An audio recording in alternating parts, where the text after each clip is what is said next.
बिस्मिल्लाहिर्रहमानिर्रहीम। अस्सलाम वालेकुम नादरीन, इमरान खान साहब को एक मरतबा फिर रिहाई की पेशकश की गई है, जो कि इमरान खान साहब ने उसके ऊपर आज वाज़े तौर पर अपना पैगाम जो है वो इमरान खान साहब का सामने आया है।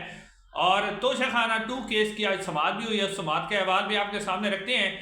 तो आप लोगों से गुजारिश है कि चैनल को सब्सक्राइब कर दें और कमेंट सेक्शन में अपनी आरा का इजहार भी ज़रूर किया करें। नादरीन, 2 फॉर्च्यूनर गाड़ियाँ, इस हवाले से खबर सामने आई थी, मुख्तलिफ साफियों ने इसको रिपोर्ट किया था कि 2 फॉर्च्यूनर गाड़ियाँ अडयाला जेल के अंदर गई थी और ज़राए से ये खबर आई कि 2 ब्रिगेडियर्स रैंक के लोगों ने इमरान खान साहब से मुलाकात की और उन्हें ऑफर दी गई थी कि अब उन्हें कहा गया था कि एक जो गैर मुल्की मुल्क है, पड़ोसी यानी एक बिरादर इस्लामी मुल्क है, उसकी तरफ से भी एक पैगाम दिया गया था कि वहाँ से भी आपके लिए पैगाम आया है कि आप रिहाई को कबूल कर लें।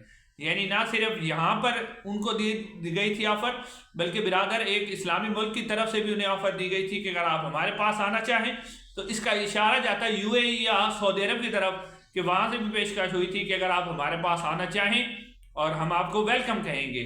साथ साथ उन्हें केपी जाने की और हाउस अरेस्ट होने की भी ऑफर जो दी गई थी, उसकी तस्दीक आज इमरान खान साहब ने खुद कर दी है। अडयाला जेल के दौरान जो आज तोशाखाना 2 केस की समाअत हुई है, जिसमें आज कोई इतनी खास समाअत नहीं हो सकी। और फिर आपको ये भी बताते चले कि इस वक्त वैसे तो तमाम अदालतों के अंदर छुट्टियां हैं और जो अदालतें खुली होती हैं वहाँ सिर्फ एमरजेंसी केसेस लगते हैं, लेकिन इमरान खान साहब का जो तोशाखाना 2 केस है जिसमें कोई एमरजेंसी नहीं है, लेकिन इस्टेब्लिशमेंट वो चला रही है। यानी एक तरफ वो प्रेशर भी अपना डाल रहे हैं और दूसरी तरफ मिन्नत तरले भी इस वक्त जारी रखे हुए हैं। अब नाज़रीन, इस जो इमरान खान साहब को ऑफर दी गई थी, इस पर इमरान खान साहब क्या जवाब आया है? वो जवाब आया है अलीमा खानम साहबा के जरिए, क्योंकि पाकिस्तान तहरीक इंसाफ की जो बाहर लीडरशिप है वो तो शायद कोई बड़ी बात करती नहीं, लेकिन इमरान खान साहब ने आज भी बहुत ही ज़बरदस्त और ऐसा जवाब, करारा जवाब दिया इस्टेब्लिशमेंट को। इसके ऊपर अब अलीमा खान साहबा ने कहा है कि इमरान खान साहब ने कहा है कि अलकादिर में ये मुझे 6 जनवरी को सजा देंगे, हर सूरत में सजा देंगे। फिर इमरान खान साहब ने कहा कि अदलिया का मजाक बनाया हुआ है, इस्टेब्लिशमेंट ने अदलिया का मजाक बनाया हुआ है। इमरान खान साहब ने कहा कि मैं डील नहीं करूंगा किसी सूरत, ना फौज के साथ डील करूंगा और ना ही किसी और बैरूनी मुल्क के कहने पर डील करूंगा। नादी, ये जो इमरान खान साहब ने कहा ना कि किसी बैरूनी मुल्क के कहने पर, तो वो उस बात की आज सच साबित हुई कि वाकई एक बिरादर इस्लामी मुल्क में उन्हें जाने के लिए और वहां से उनके लिए पैगाम पहुंचाया गया था। इमरान खान साहब ने आज कहा है कि ना मैं फौज के कहने पर डील करूंगा, यानी बनी गाला हाउस अरेस्ट होना या केपीके जाना, मैं बिल्कुल इसको कबूल नहीं करूंगा, और ना ही मैं जो है किसी मुल्क के कहने पर डील करूंगा। इमरान खान साहब ने कहा कि मेरे ऊपर जितने भी केसेस हैं ये सब केसेस खत्म है, मैं अपने केसेस लड़ूंगा और ये आला अदालतों से ये सारे केसेस फारिग हो जाएंगे। इमरान खान साहब ने कहा कि 9 मई उन्होंने करवाया है, यानी जनरल आसिम मुनीर साहब का उन्होंने नाम तो नहीं लिया, लेकिन नाम उन्हीं का लिया कि उन्होंने करवाया है जिन्होंने इसकी सीसीटीवी फुटेज चुराई है।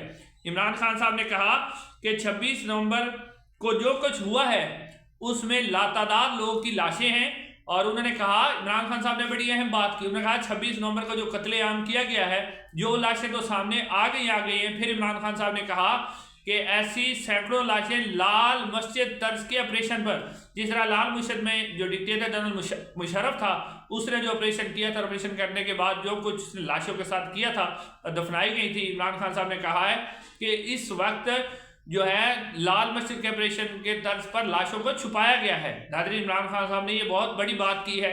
पीटीआई की जो बाहर मौजूद क़यादत है वो तो इसके ऊपर अल्फाज भी बोलने के लिए तैयार नहीं है, वो तो लोगों के घरों में जाके कह रहे हैं कि आप पैसे ले लें, खामोश हो जाएं और इसके ऊपर बात ना करें। और फिर इस हवाले से बैरिस्टर गौहर ने जो अदालत के अंदर एक रिट पटिशन दायर की थी, जिसमें मोहसिन नकवी शहबाज शरीफ साहब के ऊपर रिट पटिशन थी, उसके ऊपर 2 समातें हो चुकी हैं, लेकिन बैरिस्टर गौहर साहब उसके अंदर पेश ही नहीं हुए। यानी आप पीटीआई की बाहर क़यादत का यहाँ से अंदाज़ा लगे हैं कि वो 26 नवंबर के मामले को आम समझ रही है, हालांकि इस मामले के ऊपर इस्टेब्लिशमेंट बैकफुट पर चली गई थी और पीटीआई अपना ज़बरदस्त इसके ऊपर हमला कर सकती थी और इस्टेब्लिशमेंट को मजीद पीछे धकेल सकती थी, लेकिन पीटीआई की जो बाहर मौजूद क़यादत है उसके अंदर ये जुर्रत नहीं है नाम लेने की।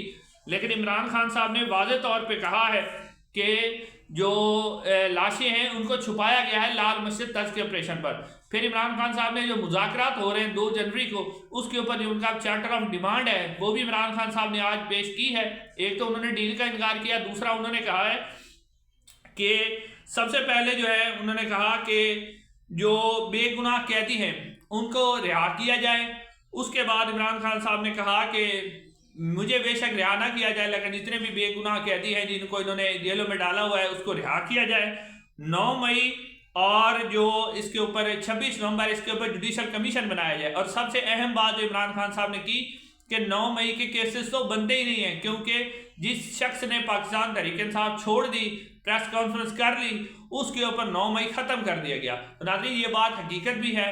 جب ہماری اسٹیبلشمنٹ بیٹھ کر DGI-SPR کہتے ہیں کہ امریکہ میں کیپٹل ہل پر جنہوں نے حملہ کیا تھا ان کو سزا دی گئی تو انتہائی منافقانہ انداز میں وہ یہ بات کرتے ہیں. کیپٹل ہل پر یہ نہیں ہوا تھا کہ جس نے پریس کانفرنس کر لی تھی اس کو چھوڑ دیا گیا تھا اور اپنے ٹارگیٹڈ بندے جو بے گناہ بندے بھی تھے انہیں بھی اٹھا لیا تھا. انہوں نے CCTV فوٹیج دیکھی تھی جن لوگوں کی سزا بنتی تھی انہیں سزا دی گئی تھی.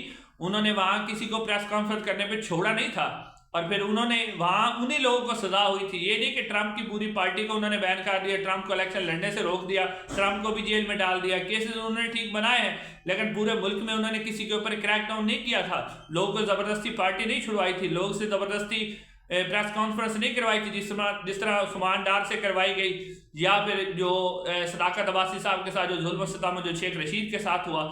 اس طرح کا کام وہاں نہیں ہوا تھا. یہ صرف پاکستان میں اس طرح کا کام ہو سکتا ہے کہ ہماری خفیہ ایجنسیاں لوگوں کو اٹھاتی ہیں, زبردستی ان سے پریس کانفرنس کرواتی ہیں, ان کو چھڑوا دیتی ہیں. تو ناظرین عمران خان صاحب نے کہا کہ سب سے پہلے بے گناہ قیدیوں کو چھوڑا جائے, 26 نومبر اور 9 مئی کے اوپر کمیشن بنایا جائے. یعنی چارٹر آف ڈیمانڈ سلمان اکرم راجہ صاحب کو عمران خان صاحب نے آج دے دیا ہے باقاعدہ طور پر.